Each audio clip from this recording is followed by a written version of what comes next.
뉴스는 전달로만 끝나지 않습니다. 뉴스를 본 시청자의 생각이 더해질 때 비로소 완성되는데요. YTN을 향한 시청자의 목소리를 듣고 YTN이 답하는 시청자 톡톡 Y 시간입니다.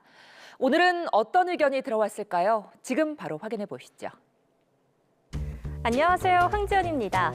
뉴스를 봐도 풀리지 않는 궁금증, 이 시간에 속 시원하게 풀어드리겠습니다. 그럼 시청자 톡톡 Y 첫 번째 보도부터 살펴볼까요? 인천에서 20개월 여아가 숨진 채 발견됐을 당시 집안은 어린아이 둘을 키운다고 믿기 어려울 정도로 엉망이었습니다. 특히 부엌에는 분유는커녕 평범한 식자재조차 안 보였고 싱크대에는 배달 음식을 먹고 남은 용기만 가득 쌓여 있었습니다. A씨는 누군가 한 번만 집을 방문했다면 아이는 살았을 거라며 도저히 양육이 불가능한 환경이었다고 말했습니다. 인천에서 발생한 여아 방임 사망 사건의 참혹한 양육 환경을 단독 보도로 전했는데요. 우리 사회의 양육 감시막이 작동하지 않은 처참한 현실을 고발했는데 이런 상황에 처한 아동을 도울 수 있는 제도는 없는지 설명을 덧붙였다면 좋겠다는 시청자 의견이 있었습니다. 매년 아동학대 사건이 발생하는 가운데 최근 발생한 아동 방임 사망 사건이 또 한 번 큰 충격을 줬죠. 아동학대는 단순히 신체적 폭행을 가하는 것뿐 아니라 방임하는 것 또한 해당합니다. 방임이란 보호자가 자신의 보호 감독을 받는 아동의 의식주를 포함한 기본적 보호, 양육, 치료 및 교육을 소홀히 하는 행위입니다. 안타깝게도 이렇게 보호자가 아이를 방임하는 경우 외부에서는 쉽게 식별할 수 없다는 건데요. 그렇다면 우리나라에서 이런 위기 아동을 발굴하기 위해 어떤 노력을 하는지 알아볼까요? 먼저 위기 아동을 발굴하기 위해 보건복지부가 만든 이 아동 행복지원 사업이 있는데요. 이 아동 행복지원 사업이란 44종의 사회보장 빅데이터를 활용해 도움이 필요할 걸로 예측되는 아동을 발굴하고 발굴된 아동을 선제적으로 찾아가 필요한 복지 서비스를 연계해주는 시스템입니다. 매년 1월, 4월, 7월에 진행되는 정기조사를 통해 읍면동 담당 공무원이 가정을 직접 방문하고 아동에게 필요한 부분이 있는지 확인합니다.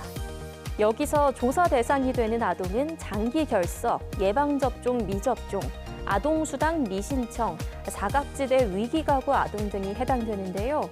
특히 영유아 전환 시점에 있는 만 3세 아동 중 가정 양육 중인 아동의 경우 매년 10월 전수조사를 통해 아동의 소재와 안전을 확인합니다. 이뿐만 아니라 2024년부터 아동학대 예방 조기 지원 시범 사업도 시행하고 있는데요.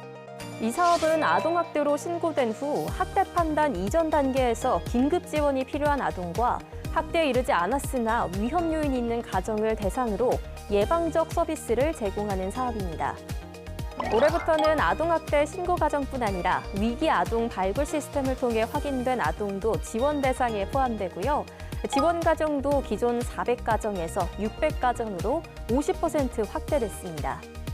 지원 내용으로는 생필품, 돌봄비, 의료비 등 즉각적 상황 개선을 위한 지원 및 가족 기능 강화 지원, 전문 양육 코칭, 주기적 양육 상황 점검 등이 있습니다. 앞으로 이러한 지원 사업을 통해 학대 위험에 놓여 있는 아이들이 적기에 도움을 받을 수 있으면 좋겠네요.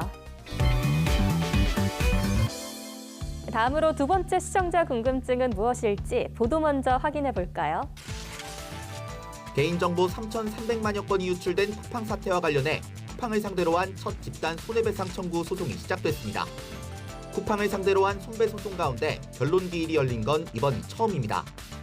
쿠팡 이용자 강모 씨 등 2,000명에 달하는 원고 측은 개인정보 유출에 대한 위자료 등 각각 30만 원을 쿠팡이 배상해야 한다며 소송을 청구했습니다. 개인정보가 유출된 쿠팡 사태와 관련해 이용자가 제기한 첫 손해배상 청구 소송 소식을 전했는데요.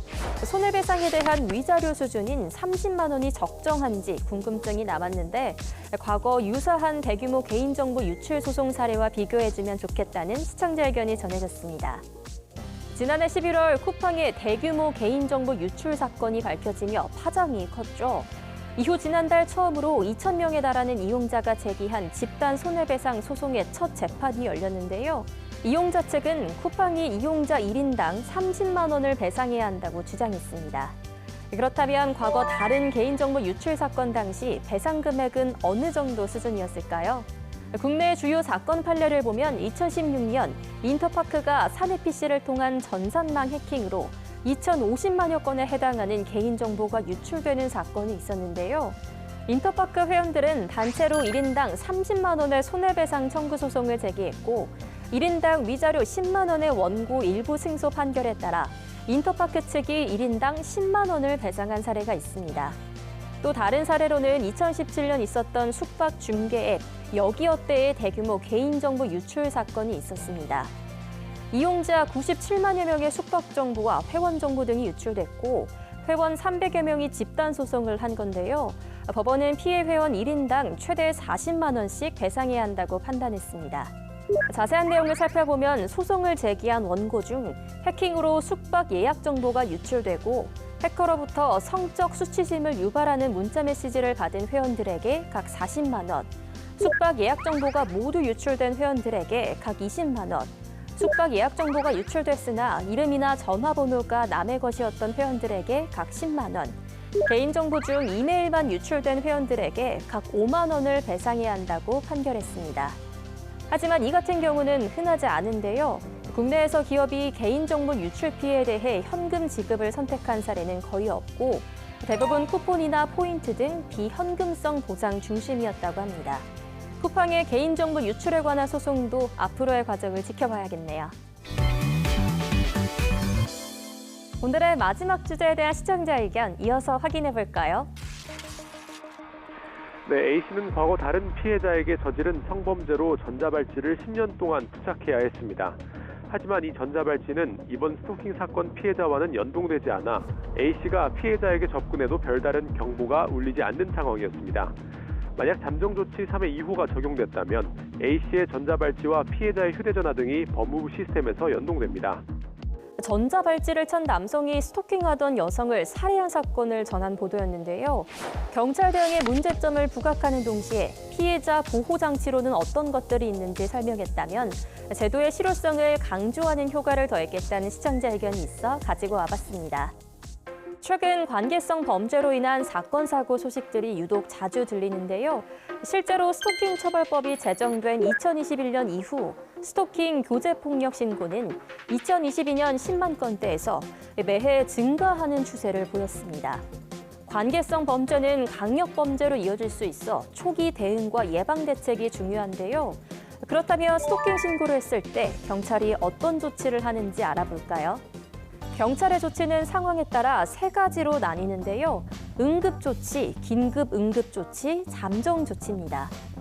하나씩 살펴보면 먼저 응급조치는 신고 시 현장에 나가 즉시 취하는 조치로 스토킹 행위 제지, 처벌 경고 이후 스토킹 행위자와 피해자의 분리 수사 등이 있습니다.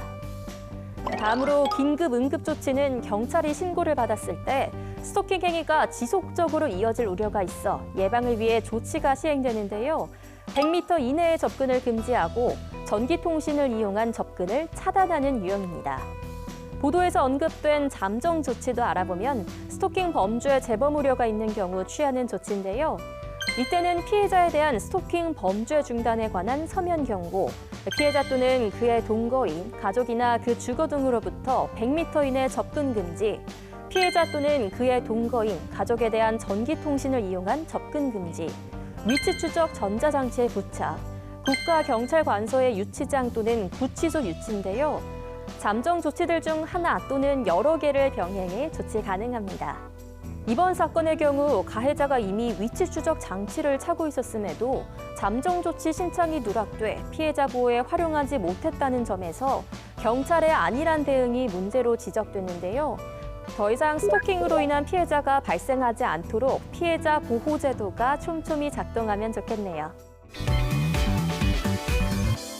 여러분이 남겨주신 궁금증 오늘도 속 시원히 풀리셨을까요? 다음 시간 알찬 내용으로 찾아오겠습니다. 그럼 다음 주에 만나요.